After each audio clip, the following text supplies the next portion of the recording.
stanza number 24. And in this stanza, Acharya Shri Mantung Dev is describing a lot of characteristics of Lord Adinath. A lot of characteristics are being described in stanza number 24 by Mantung Acharya Shri, and they are saying that, oh Lord Adinath, you are immutable. You are immutable. You are spread all over the world. You are beyond thinking. You are countless. You are the first one. You are the God of the whole universe. You are infinite, and you have destroyed the Cupid. And thereafter they are saying that you are the Lord of all yogis, and you are the knower of the yogas. You are by one thing you are many, and on the another thing you are the only one. So you are the knowledgeable. You have of the nature of the knowledge. You have the nature of the knowledge, and then they are saying that these all characteristics had been described by the saints. So you have lot of characteristics. Hence Acharya Shri Mantung is worshipping to Lord Adinath. बंधुओं, आदिनाथ भगवान की भक्ति मानतुंग आचार्य करते करते जा रहे हैं, और एक से एक नई से नई बातें उनके लिए बताते जा रहे हैं। क्यों ना हो, जब भगवान के गुण अनंत हैं, अब कितना भी उनका वर्णन करते चले जाओ, कितना भी वर्णन करते चले जाओ, वे तो पूरे होने वाले हैं ही नहीं। और मानतुंग आचार्य तो संलग्न है उनके एक एक गुण को बताने में, एक एक गुण की स्तुति करने में। और जहां कल आचार्य श्री मानतुंग देव ने 23वें काव्य के माध्यम से कहा था कि आप क्या हो, आप बहुत महान पुरुष हो, अंधकार को नाश करने वाले निर्मल सूर्य हो, और आपके द्वारा व्यक्ति मृत्यु को भी प्राप्त कर सकता है, मृत्यु को भी जीत सकता है। ऐसे आप शिव सुख के देने वाले, कल्याणकारी, मोक्ष सुख को प्रदान करने वाले हो। और कल हमने देखा था कि शिव के स्वरूप के द्वारा, जो शिव का स्वरूप है, उसको हमने आदिनाथ भगवान के लिए घटित किया था कि आदिनाथ भगवान का स्वरूप और शिव का जो स्वरूप है उसमें वास्तविकता में कहाँ तक समानता है, या यूं कहें कि जिन्होंने शिव का ये आकार बनाया है वो आदिनाथ भगवान के गुणों को आधार लेकर, एक कल्पना लेकर उस शिव को आकार दिया है। जैसे त्रिशूल रत्नत्रय का प्रतीक, कहीं जो गंगा निकल रही है वो जिनवानी का प्रतीक, कैलाश पर्वत से उन्होंने मोक्ष को प्राप्त किया, नंदी बैल जो है वो आदिनाथ भगवान का चिन्ह, और पर्वतों पर निवास करने वाला होने से पार्वती के सहित, और कहीं चंद्रमा की कांति को लिए वे चंद्रमा को धारण करने वाले जटाजूट, जो उनके 6 माह की तपस्या के प्रतीक हैं, जिन्होंने डमरू बजाया था, यानी जिनके द्वारा ब्राह्मी सुंदरी के लिए अक्षर ज्ञान दिया गया था, जिनके लिए अर्धनारीश्वर कहा था, यानी जिनके आधे शत्रु नष्ट हो चुके हैं, ऐसे घातिया क्रम को विनाश करने वाले।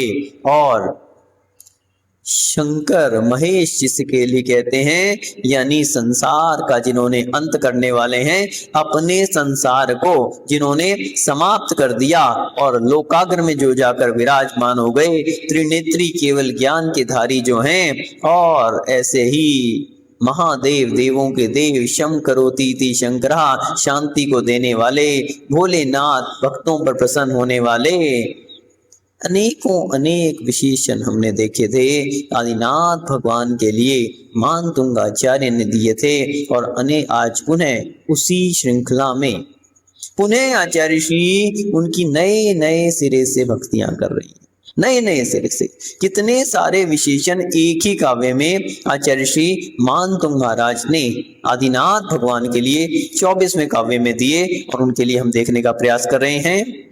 त्वामव्ययं विभुमचिन्त्यम संख्यमाद्यम्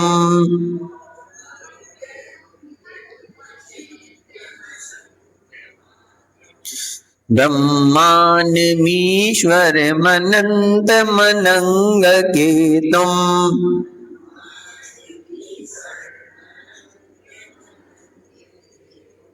योगीश्वरं विदितयोगमनेकमेकम्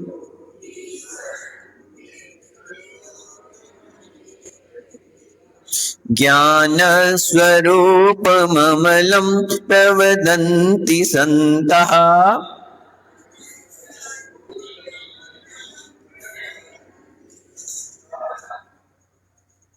कितनी सारी बातें आचार्य श्री मानतुंग महाराज कह रहे हैं आदिनाथ भगवान के लिए कि हे स्वामी, हे आदिनाथ भगवान, त्वाम अव्ययम, आप क्या हो, और क्या कहते हैं कि संतः यानी संत लोग, सज्जन लोग आपको क्या कहते हैं? बोले त्वाम, आपको, अव्ययम, अव्यय, अव्यय कहते हैं। अब अव्यय किसे कहते हैं? जिसका व्यय नहीं होता।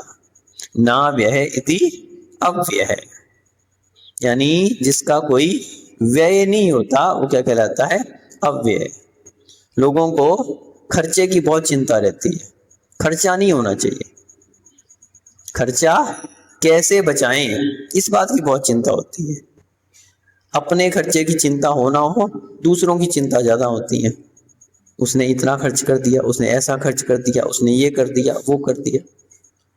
तो वास्तविकता में खर्चे को लेके लोग बहुत परेशान रहते हैं। डोंगरिया जी, सही बात है ना? लोग खर्चे को लेके बहुत परेशान रहते हैं। अपने खर्चे की चिंता होना हो, दूसरे की ज्यादा करते हैं। अरे वो तो इतना खर्च कर रहा है, इतना खर्च कर रहा है। भैया उसके पास है तो खर्च कर रहा है, तुम्हें क्या चिंता हो रही है? तो अव्यय यानी जिसका कोई खर्चा नहीं होता। बताओ ऐसा आदमी कौन है कोई? आदिनाथ भगवान है। आदिनाथ भगवान एक ऐसे हैं कि वो कोई खर्चा नहीं करते, उनके पास है ही कुछ नहीं। जिसके पास कुछ होगा वही तो खर्च करेगा। वो अपने पास कुछ रखते ही नहीं है, इसलिए उनका कुछ खर्च भी नहीं होता। लेकिन यहाँ पर अव्यय का अर्थ भौतिक खर्चे से नहीं है। यहां पर खर्च से तात्पर्य नहीं है, यहां पर तात्पर्य है अव्यय, यानी जिसका कोई कुछ भी यूं कहें कि अव्यय शब्द को जब हम व्याकरण की दृष्टि से देखें तो व्याकरण की दृष्टि से अव्यय शब्द का अर्थ होता है कि जिसके रूप में कोई भी परिवर्तन नहीं आता, जिसमें कहीं कोई भी विकार उत्पन्न नहीं होता। जैसे आपने कहा, जैसे क्या कहा? जैसे। अब जैसे शब्द ले लो, अब जैसे शब्द को बहुवचन में करो, कुछ चेंज आएगा क्या? पुल्लिंग में कहो, स्त्रीलिंग में कहो, नपुंसक लिंग में कहो, कोई अंतर आएगा क्या? एक वचन में, बहुवचन में, कर्ता में, कर्म में, करण में, अधिकरण में, संप्रदाय में, अधिकरण में, किसी भी कारक में लगा लो, कोई अंतर आएगा क्या? जैसे, कैसे, कौन, अब ये शब्द क्या है? अव्यय। इनका कोई भी अंतर नहीं आता, ज्यों के त्यों बने रहते हैं। बहुत सारे शब्दों में तो अंतर आता है। जैसे हमने कहा मैं, अब इसको बहुवचन में कहेंगे तो क्या हो जाएगा? हम। हमने कहा तू, और बहुवचन में आप सब, तो अंतर आ गया।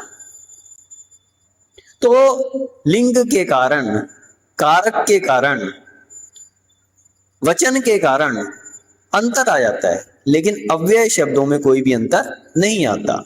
यूं कहें कि जिनके अंदर कोई भी विकार उत्पन्न नहीं होता वो क्या कहलाता है? अव्यय। तो आदिनाथ भगवान के लिए कहते हैं कि आप अव्यय हैं, आपके अंदर कभी भी कोई विकार उत्पन्न नहीं हो सकता, ऐसे आप अव्यय हैं। आचार्य समंतभद्र महाराज रतनगण श्रावकाचार्य में सिद्ध परमेष्टि के लिए कह रहे हैं, क्योंकि आदिनाथ भगवान ने क्या कर लिया, सिद्ध पद को प्राप्त कर लिया। हम जरूर उनकी अरिहंत पद में पूजन कर रहे हैं, लेकिन वास्तविकता में तो यह है कि अपन ने जब हम कैलाश पर्वत पे जाते हैं तो क्या पता लगता है कि उन्होंने मोक्ष को प्राप्त कर लिया है। तो जिन्होंने मोक्ष को प्राप्त कर लिया, क्या अब उनके अंदर किसी भी प्रकार का परिवर्तन आ सकता है? नहीं आ सकता। क्यों? क्योंकि उन्होंने निशेष अभ्युदय पद को प्राप्त कर लिया है। और जिसने एक बार जिन्होंने ऐसे मोक्ष पद को प्राप्त कर लिया, अब कितने भी काल बीत जाएं, कितना भी दुनिया में परिवर्तन आ जाए, लेकिन उनके अंदर परिवर्तन नहीं आ सकता। आचार्य श्री समंतभद्र महाराज कहते हैं कि क्या जो सिद्ध परमेष्टि हो गए हैं वो कभी वापस दुनिया में आते हैं क्या? आप लोग कहते हैं ना भगवान अवतार लेते हैं, तो क्या कभी सिद्ध परमेष्टि अवतार लेके दुनिया में आ सकते हैं? नहीं आ सकते।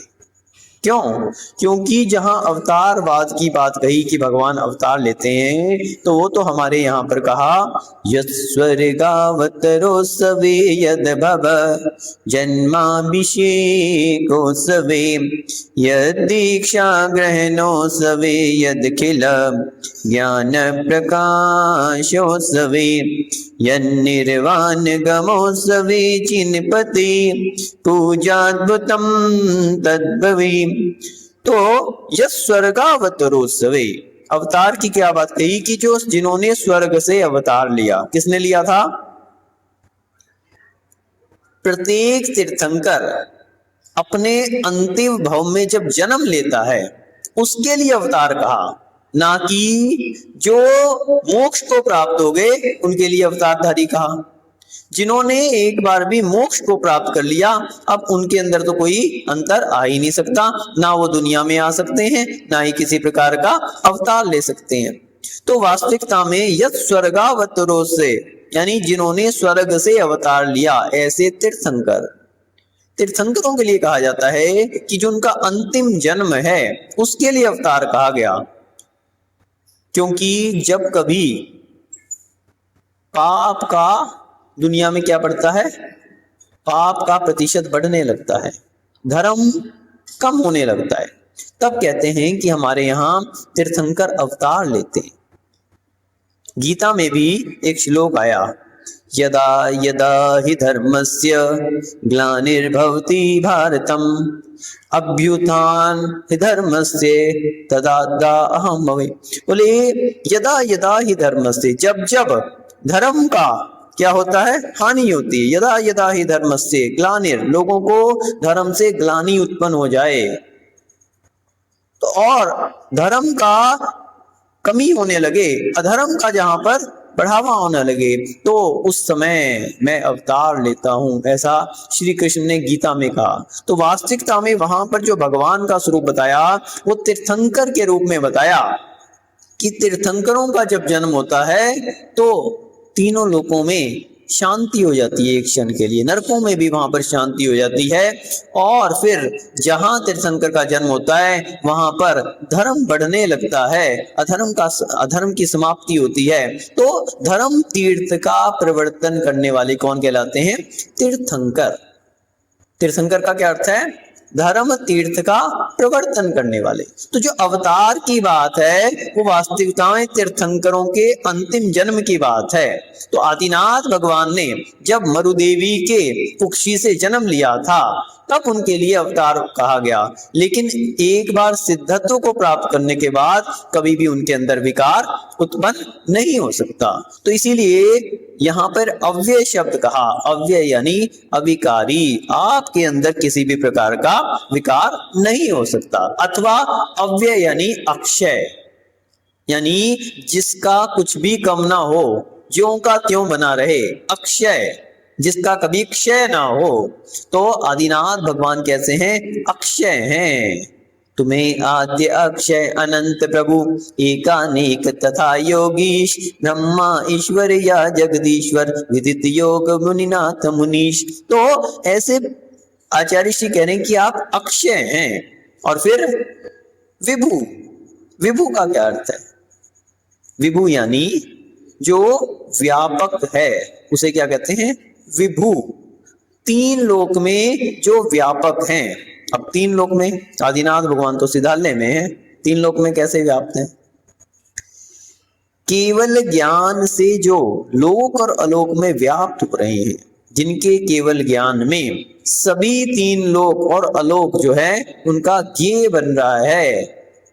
और दूसरा हमने एक दिन बताया था कि जब समुद्घात करते हैं, जब केवली भगवान क्या करते हैं? समुद्घात करते हैं, केवली समुद्घात करते हैं, तो लोक पूर्ण समुद्घात के समय तीनों लोकों में व्याप्त हो जाते हैं। तो इसलिए जो कहते हैं कि परमेश्वर कण कण में विराजमान है, परमेश्वर कण कण में विराजमान है, तो वो कैसे कहा जाता है? एकमात्र केवली समुद्घात में, जहां लोक पूर्ण समुद्घात आता है, उस दृष्टिकोण से कहा कि कण कण में परमेश्वर विराजमान है। अथवा ज्ञान के दृष्टिकोण से केवल ज्ञान के द्वारा तीनों लोक और अलोक भी जिनके ज्ञान में झलक रहा है, उस दृष्टिकोण से कहा कि जो परमेश्वर है वो कण कण में। इसलिए कहा आचार्य श्री ने विभु यानी व्यापक हैं, तीनों लोक में आप व्याप्त हैं। अचिंत्य, अरे अचिंत्य चिंतन करने योग्य नहीं है, चिंतन में आने वाले नहीं है। अरे ये क्या बात कहती? हम तो हमेशा उनका चिंतन करते हैं और आप कह रहे हो चिंतन में आने लायक ही नहीं है। चिंतन एकमात्र किसका किया जा सकता है? किसका किया जा सकता है? रूपी पदार्थ का। आत्मा का जो चिंतन है वो वास्तविकता में, या यूं कहें कि चिंतन किससे किया जाता है? आंख से किया जाता है, कान से किया जाता है, नाक से, काय से किया जाता है? मन से चिंतन किया जाता है। तो मन से जो है चिंतन किया जाता है, और जो मन से चिंतन होता है वो रूपी पदार्थों का होता है। मन से जो चिंतन होता है वो किसका होता है? रूपी पदार्थों का। जो जिसको आप जानते हैं उसका आप चिंतन करते हैं। लेकिन जो आत्मा की बात आप कर रहे हैं, आत्मा का चिंतन नहीं होता। आत्मा का तो वास्तविकता में उसका साक्षात्कार कैसे किया जाता है कि स्वयं उसके आत्मा के द्वारा। आत्मा का साक्षात्कार मन से नहीं होता, आत्मा का आत्मा से ही साक्षात्कार हो सकता है। तो मन के द्वारा तो जो चीज देखी परखी है उसका आप चिंतन कर सकते हैं। मान लीजिए डोंगरिया जी, आप किसी व्यक्ति से मिले आज, और 3 दिन बाद आपको याद आ गया कि 3 दिन पहले मैं अमुक व्यक्ति से मिला था। तो जिससे आप मिले थे उसी को तो याद कर सकते हो, और जिससे कभी मिले ही नहीं आप, किसी ने कह दिया कि अमुक अमुक व्यक्ति कहीं भी मध्य प्रदेश में भोपाल में रहते हैं, तो बोले हम तो जानते नहीं। अब जब जानते नहीं तो चिंतन हो नहीं सकता उनका, उनके विषय में, जब जानते ही नहीं है, मिले ही नहीं कभी, तो चिंतन उसी का हो सकता है जो आप, जिसको आप जानते हैं। लेकिन जो रूपी है, जिसके लिए आप देख सकते हैं, देख किसको सकते हैं? रूपी ना पुद्गला, एकमात्र जिनका रूप है, पुद्गल है, उसी को देख सकते हैं। लेकिन जो रूप से रहित हैं, अरूपी हो गए, ऐसे सिद्धालय में जो जाकर विराजमान हो गए, अब वो चिंतन का विषय नहीं बन सकते। एकमात्र योगी गम्य कहा उनके लिए, योगी गम्य। योगी भी कौन से? जो एकमात्र शुद्धोपयोग में लीन है, ऐसे अपनी आत्मा का चिंतन करके, निज आत्मा का साक्षात्कार करके। उसे चिंतन नहीं कहेंगे क्योंकि चिंतन तो मन से हो रहा है। आत्मा के द्वारा उनको आत्मसात कर रहे हैं, उनको वास्तविकता में आत्मा के द्वारा निज आत्मा का ही चिंतन कर रहे हैं। और जैसी मेरी आत्मा है वैसी सिद्धों की आत्मा है, इस दृष्टिकोण से उनसे एक तालमेल बिठा रहे हैं। तो वास्तविकता में आप चिंतन से भी परे हैं। सामान्य व्यक्ति तो आपको चिंतन में भी नहीं ला सकता। दूसरे दृष्टिकोण से हम देखें कि अगर चिंतन में भी लाओगे तो आपके गुणों को चिंतन करेंगे, और आपके गुण अनंत हैं। किस किस का चिंतन करेंगे?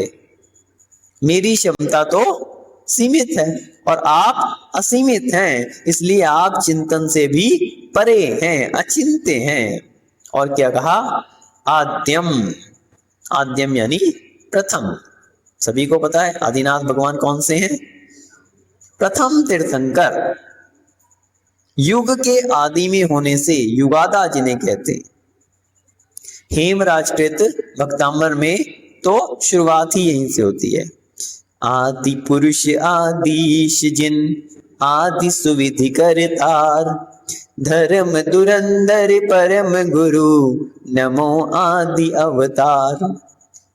आदि पुरुष, आप आदि पुरुष हैं। सबसे पहले यदि कर्म भूमि में कोई जन्म लेकर जिन्होंने कर्म भूमि के विषय में बतलाया था, ज्ञान दिया था, वो कौन थे? आदिनाथ भगवान थे। नाम ही आदिनाथ है, नाम में ही आदि लगा हुआ है। आदि पुरुष, आदि पुरुष आदिश जिन, पहले जिन हैं आप। जिनेंद्र भगवान यदि तीर्थंकरों में पहले तीर्थंकर हैं तो आदिनाथ भगवान है। आदि सुविधि करतार, सुविधि के करने वाले, विधि को बताने वाले। लोक में कैसे, कर्म भूमि में कैसे व्यक्ति अपना भरण पोषण करें, इसकी विधि बताने वाले। सुविधि, पाप से रहित ऐसी सुविधि बताने वाले, सुविधि करतार। धर्म धुरंधर, धर्म में आप धुरंधर हैं। धर्म को भी यदि किसी ने बतलाया था, क्योंकि भोग भूमि में धर्म भी नहीं होता, तो धर्म को बताने वाले, धर्म तीर्थ के करने वाले तीर्थंकर। धर्म धुरंधर परम गुरु, परम गुरु हैं, सामान्य गुरु नहीं है, परम गुरु हैं, परमेष्ठी हैं। परम धर्म धुरंधर परम गुरु, नमो आदि अवतार। ऐसे आदिनाथ भगवान जिन्होंने इस धरती पर अवतार लिया, उनके लिए मैं नमस्कार करता हूं। तो आचार्य श्री कह रहे हैं कि अब आद्य यानी आदि हैं, युग के आदि में हुए हैं। और फिर कहा ब्रह्मांडमीश्वर। ब्रह्मांडमीश्वर, ब्रह्मा अथवा ईश्वर। अब यहां पर फिर एक कंफ्यूजन खड़ा हो गया। अब आदिनाथ भगवान के लिए कल तो शिव की बात कही थी और आज ब्रह्मा की बात कही जा रही है। अब ब्रह्मा की बात, ब्रह्मा का स्वरूप तो हमने अलग ही देखा है, 4 मुख वाला ब्रह्मा होता है। अब आदिनाथ भगवान के तो 4 मुख देखे हैं किसी ने? नहीं देखे? समव शरण में जब भगवान विराजमान होते हैं तो क्या हो जाते हैं? चतुर्मुखी। और वास्तविकता तो ये है, भगवान चतुर्मुखी नहीं होते। भगवान का एक अतिशय ऐसा है कि जो भी उनको जहां से देखता है तो उनका ही मुख दिखाई देता है। भगवान तो एक मुखी रहते हैं, ये तो उनका अतिशय है। तो ब्रह्मा जिसके लिए 4 मुख वाला कहा, वास्तविकता में आदिनाथ भगवान जब समुद्र में विराजमान होते हैं तो चारों ओर से उनका मुख दिखाई देता है, ऐसा अतिशय होता है। और देखें ब्रह्मा, ब्रह्मा के लिए क्या कहा?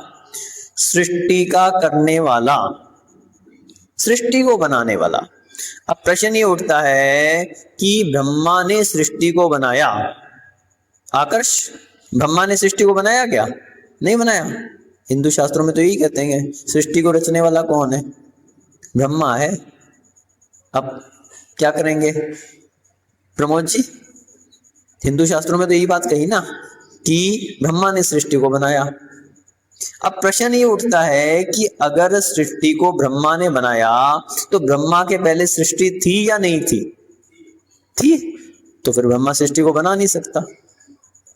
अगर ब्रह्मा के बनाने से पहले सृष्टि थी तो ब्रह्मा तो सृष्टि का करता हुआ नहीं। और अगर सृष्टि नहीं थी तो ब्रह्मा कैसे आ गया? सृष्टि में ही तो ब्रह्मा है। अगर ब्रह्मा के बनाने से पहले सृष्टि ही नहीं थी तो ब्रह्मा था कहां? प्रश्न खड़ा है। फिर दूसरी बात ये खड़ी है कि अगर सृष्टि को बनाने वाला ब्रह्मा है तो सृष्टि का एक आदि हो गया कि यहां से सृष्टि का आरंभ हुआ, इससे पहले तो सृष्टि थी ही नहीं। तो अगर सृष्टि का आदि है तो सृष्टि का अंत भी होना चाहिए। जबकि हम देखते हैं कि अनादि अनंत, ये लोकाकाश और जितने भी ये सब चीजें अनादि अनंत, तो वास्तविकता तो यह है कि जैन धर्म इस बात का निराकरण करता है कि सृष्टि किसी की बनाई हुई नहीं है। तीसरी बात यह है कि अगर ब्रह्मा ने सृष्टि को बनाया तो उसे आवश्यकता क्या पड़ी थी सृष्टि को बनाने की? एक समय सीमा पे ही तो उसने बनाया होगा उसको। उससे पहले उसके दिमाग में क्यों नहीं आ गई? उससे पहले क्यों नहीं बना दी?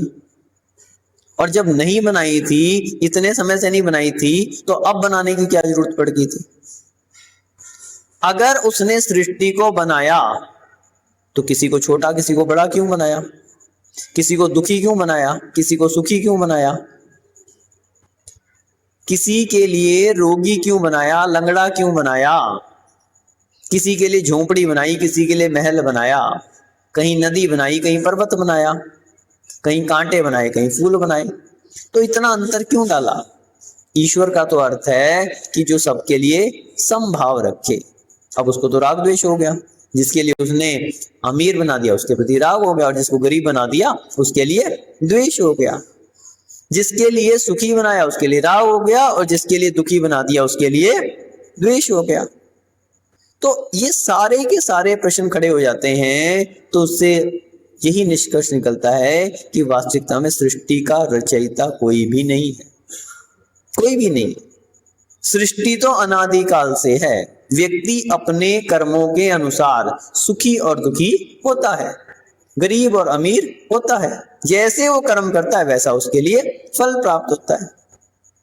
तो वास्तविकता में हम ब्रह्मा के लिए जब देखते हैं कि सृष्टि का कर्ता जहां पर मानते हैं, अगर सृष्टि का कर्ता मान लेंगे तो ईश्वर पना ही समाप्त हो जाएगा। ईश्वर तो राग द्वेष से रहित हैं। लेकिन आदिनाथ भगवान के लिए सृष्टि का रचयिता क्यों कहा? क्योंकि जब कर्म भूमि का आरंभ हुआ था, जब कर्म भूमि का आरंभ हुआ था तो इन्होंने महाराजा के रूप में कर्म भूमि की व्यवस्थाओं को बताया था। इस दृष्टिकोण से उनके लिए सृष्टि का रचयिता कह दिया, ब्रह्मा कह दिया कि आपने वो विधि बताई थी जिससे प्रत्येक व्यक्ति अपना भरण पोषण कर सके। इसलिए सृष्टि के रचयिता यदि कोई है तो वो आप ही हैं। इसलिए उनके लिए ब्रह्मा अथवा अपने ब्रह्म स्वरूप में रमण करने वाले, ब्रह्म स्वरूप में जो रमण करें वो है ब्रह्मा। ऐसा आपने ब्रह्मचर्य व्रत की परम सीमा को जिन्होंने प्राप्त किया, ऐसे आप परम ब्रह्म हैं और ब्रह्मा है, ब्रह्मा ही ईश्वर हैं। ऐसे ईश्वर जिनका ईशत्व पूरी दुनिया मानती है, ऐसे आप ईश्वर हैं। पूरे 3 लोक में जिनका ईशत्व है, प्रत्येक व्यक्ति आपसे प्रीति करता है, आपकी आज्ञा मानता है, ऐसे आप ईश्वर हैं। फिर कहते हैं अनंत। अनंत, अभी तो असंख्यात की बात थी। 3 तरह की काउंटिंग होती है, एक संख्यात, एक असंख्यात और एक अनंत। काउंटेबल, अनकाउंटेबल और इनफाइनाइट। अनंत यानी इनफाइनाइट, अनंत। जब हम गुणों की अपेक्षा देखें तो आदिनाथ भगवान के गुण कितने हैं? अनंत हैं, कोई अंत ही नहीं है जिनका, ऐसे अनंत गुणधारी। केवल ज्ञानी आप हैं, और केवल ज्ञान के अविभागी प्रतिच्छेद कितने होते हैं? अनंत। असंख्यात नहीं होते, अनंत होते हैं। जो अलोक अनंत आकाश को भी जान रहे हैं, अलोकाकाश को, जो कि अनंत है। लोकाकाश तो सीमित है, 343 गणराज्य है, लेकिन अलोकाकाश जहां पर एकमात्र आकाश द्रव्य है और कोई भी द्रव्य नहीं है, ऐसे अनंत आकाश को जानने वाले आप अनंत हैं। आगे कहते हैं अनंग केतुम। अनंग केतुम, अनंग केतुम का क्या अर्थ है? अनंग केतुम का अर्थ है काम रूपी बाण को नष्ट करने वाले। अनंग केतुम, काम विनाशक। कामदेव के समान आपका सुंदर शरीर और काम भाव को जिन्होंने नाश कर दिया, ऐसे आप अनंग केतुम हैं। आदिनाथ भगवान के विषय में कह रहे हैं कि आपने काम भावों को भी विनाश कर दिया है, काम शत्रु भी आपसे पराजित हो गया है। योगीश्वरम, योगियों के भी आप ईश्वर हैं। कहीं मुनिंद्र कह रहे हैं, कहीं योगीश्वर कह रहे हैं, कहीं योगिंद्र कह रहे हैं। योगियों के भी, सभी मुनिजन भी आपके लिए श्रद्धा भक्ति से नमस्कार करते हैं। आप योगियों के भी ईश्वर हैं। विदित योग, योग को जानने वाले, विदित यानी जानने वाले। योग, कौन से योग को? योग कितने प्रकार के होते हैं? 3 प्रकार के। कौन कौन से? मनोयोग, वचन योग और काय योग। मुख्य रूप से 3 प्रकार के होते हैं। फिर हम और डिटेल में चले जाएं तो 15 प्रकार के भी योग हुआ करते हैं। लेकिन जिन्होंने योग निरोध कर दिया, जब भगवान क्या करते हैं?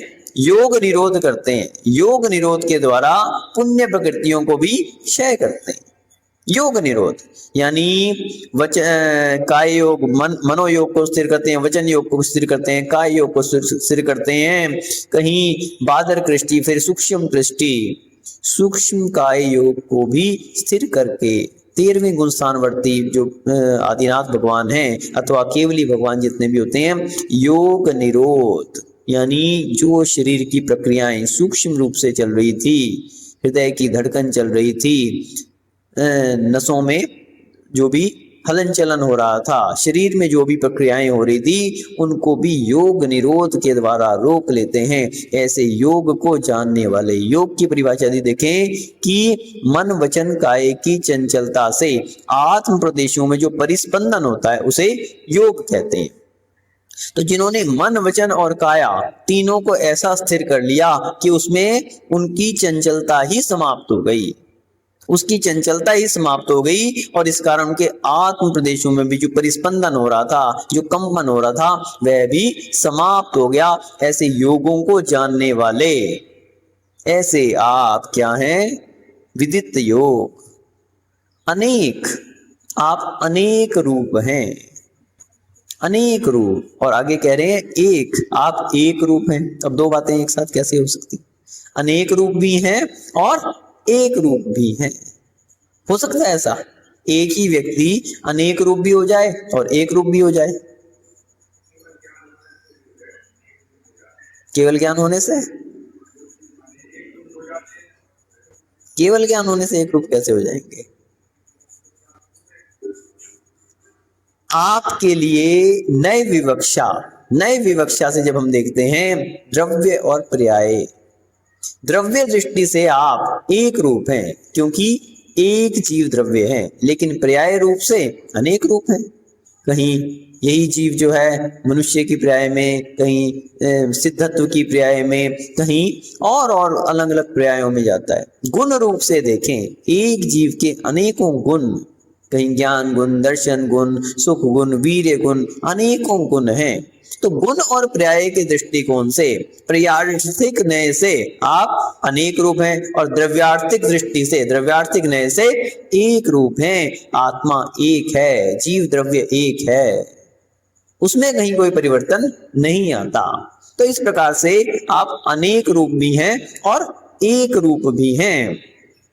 ज्ञान स्वरूपम, आप ज्ञान के स्वरूप हैं। केवल ज्ञान आपके अंदर समा गया तो केवल ज्ञान में सभी के सभी ज्ञान आपके अंदर समा गए, जिस विषय में हमने पहले देखा ही था कि ज्ञान आपके अंदर आके चमक को प्राप्त हो गया। आया था ना कल काव्य में कि जो ज्ञान, जैसा ज्ञान आपके अंदर आके विशिष्टता को प्राप्त होता है, वैसा अन्य जगह नहीं देखा जा सकता। पहले ही बता चुके हैं। अमलम, मल से रहित है। कौन से मल से रहित है?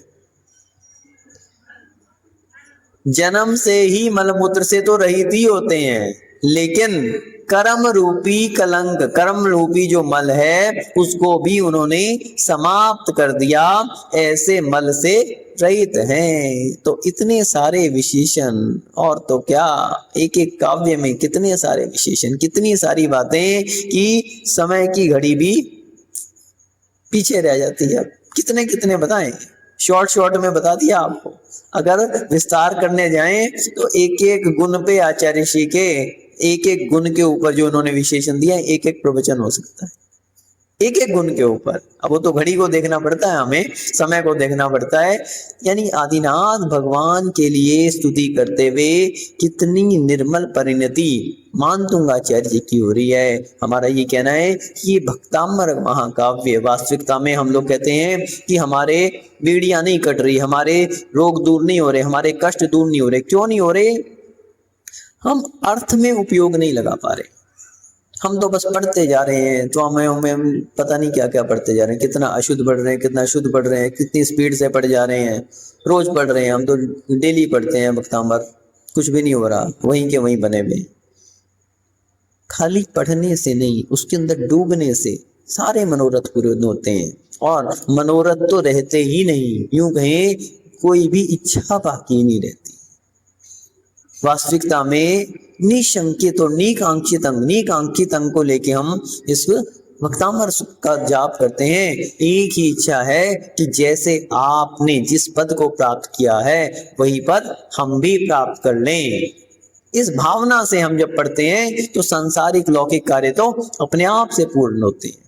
तो ऐसा ये भक्तामर कहाँ काव्य और ये 24वां काव्य, जिसमें आचार्य ने इतने सारे विशेषण देके आदिनाथ भगवान की स्तुति की। निश्चित रूप से एक एक काव्य में बहुत बड़े इसमें अर्थ को लिए हुए हुआ है। और एक एक काव्य को जब हम ध्यान से पढ़ते हैं, उसके अर्थ में डूबते हैं, तो बहुत सारी कर्मों की भी निर्जरा होती है और साथ में लौकिक कार्य तो अपने आप से पूर्ण होते हैं।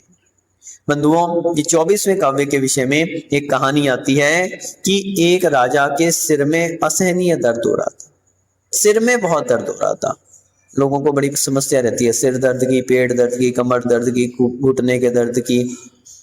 तो सिर में उनके बहुत असहनीय दर्द होता था, हाथ पांव पटक रहा था, चीख रहा था, रात में सोना भी उसका कठिन हो गया था। तो उन्हें पता लगा कि नगर के बाहर उद्यान में एक मुनिराज पधारे हैं। और वास्तविकता में जब कोई मुनिराज का समागम मिल जाए तो निश्चित रूप से व्यक्ति की श्रद्धा जागृत हो जाती है, निश्चित रूप से उसके चरणों में पहुंचता है और सभी प्रकार की समस्याओं का वहां पर समाधान हो जाता है।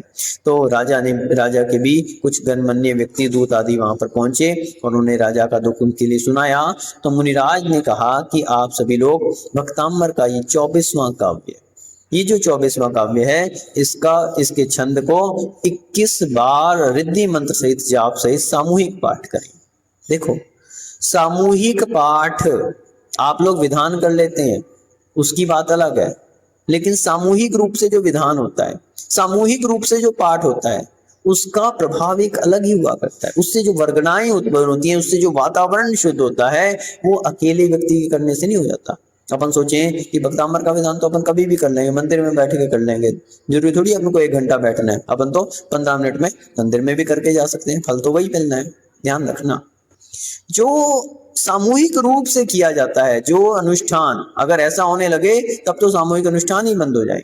तो सामूहिक अनुष्ठान का एक अलग फल रहता है। और उसमें कहा कि 21 बार आपको रिद्धि मंत्र, तो इस रिद्धि मंत्र से जो प्रभाव होता है वो अनचित्य होता है, उससे विघ्न बाधाएं अपने आप दूर होती हैं। तो उन्होंने, मुनिराज ने यही कहा कि 21 बार रिद्धि मंत्र सहित सामूहिक पाठ करें और धूप से आहुति दें। कुछ लोग कहते हैं धूप जलानी चाहिए, नहीं चाहिए।